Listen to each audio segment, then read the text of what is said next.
Ей, мақұлық деген сөзді естіген шығарсыздар, иә? Бүгін соның мағынасын айтып берейін ба сіздерге?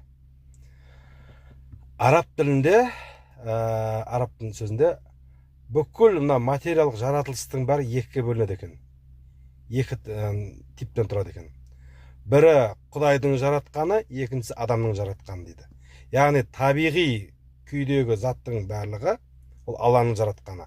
Тау, тас, бүкіл жан жануар, ай, күн, тал болсын, барлығы табиғи, ол Алланың жаратқаны.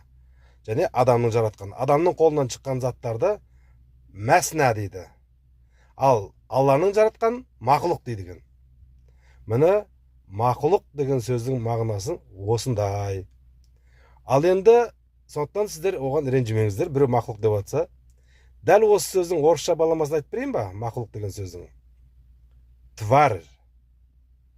Ол сөздің түпкі аржағында мағынасы Божий творение деген сөзден шығады екен. Божий творение. Сондықтан да біреу орыс тілінде де твар деген сөз, я болмаса қазақша айтып жүрген мақұлық деген сөздің оның ешқандай да біреуді қорлайтын, түпкі мағынасы қорлайтын сөз емес екен. Осы мағынаны біліп жүріңіздер. Мақұлық деген сөздің мағынасы Алланың жаратқаны. Біз бәріміз де мақұлықпыз сондықтан да.